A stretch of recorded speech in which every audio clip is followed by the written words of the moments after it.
கிருஷ்ணகிரி மாவட்டம் மாரம்பட்டியில் உள்ள ஊராட்சி ஒன்றிய அரசு நடுநிலைப் பள்ளி போதிய வகுப்பறைகளின்றி செயல்பட்டு வருவதால் மாணவர்கள் கடும் அவதியை சந்தித்து வருகின்றனர். மாணவர்களின் அவதியை விவரிக்கின்றது இந்த தொகுப்பு. கிருஷ்ணகிரி மாவட்டம் ஊத்தங்கரை ஒன்றியத்தில் உள்ளது மாரம்பட்டி. இங்கு ஊராட்சி ஒன்றிய அரசு நடுநிலைப் பள்ளி செயல்பட்டு வருகின்றது.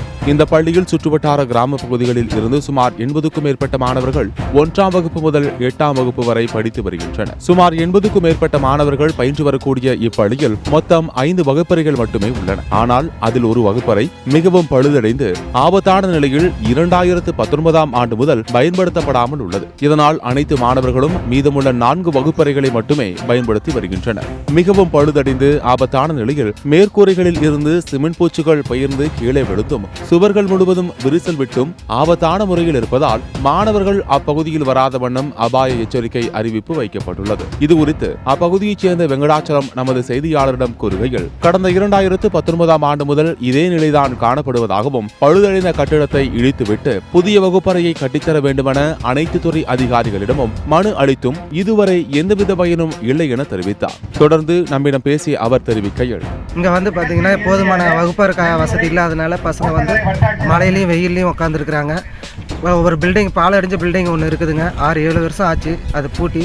அதை எந்த ஒரு அதிகாரியும் கண்டுக்கல. நாங்களும் மனு கொடுத்துட்டோம். பிடிஓ முதல்ல எல்லாத்துக்கும் மனு கொடுத்துட்டோம். யாரும் அதை கண்டுக்கல. இதை அரசாங்கம் தலையிட்டு நடத்தி கொடுக்கணும். இதை கல்வித்துறை அமைச்சருக்கு இதுக்கு நாங்கள் ஒரு வேண்டுகோளாக வைக்கிறோம். கூடிய விரைவில் இதை நடத்தி கொடுக்கணுங்கிறது எங்கள் வேண்டுகோளுங்க. இது குறித்து வட்டார வளர்ச்சி அலுவலரிடம் விசாரித்த போது இன்னும் சில நாட்களில் பழுதடைந்த இந்த கட்டிடம் இடித்து அப்புறப்படுத்தப்படும் என்றும் 3 கட்டிடங்கள் கட்டுவதற்கு அனுமதி கோரிய நிலையில் தற்போது 2 கட்டிடங்கள் கட்டுவதற்கு அனுமதி கிடைத்திருப்பதாகவும் விரைவில் கட்டுமான பணிகள் தொடங்கப்படும் என தெரிவித்துள்ளார். தற்போது இங்கு போதுமான வகுப்பறைகள் இல்லாத காரணத்தால் மாணவர்கள் மரத்தடியில் படிக்கும் அவல நிலை காணப்படுகிறது. மேலும் மழைக்காலம் ஆரம்பித்துள்ள நிலையில் மாணவர்கள் குளிர், வெயில், மழை என்று பல இன்னல்களை சந்தித்து வருகின்றனர். எனவே பழுதடைந்த இந்த பள்ளி கட்டடத்தை இடித்து அப்புறப்படுத்திவிட்டு உடனடியாக புதிய கட்டடத்தை கட்டித்தர வேண்டும் என கோரிக்கையை முன்வைத்துள்ளனர் அப்பகுதி மக்கள் மற்றும் பள்ளி மாணவர்கள். சத்தியம் தொலைக்காட்சியின் செய்திகளுக்காக கிருஷ்ணகிரி மாவட்ட செய்தியாளர் மணிகண்டனுடன் சத்தியம் தொலைக்காட்சியின் செய்திக்குழு.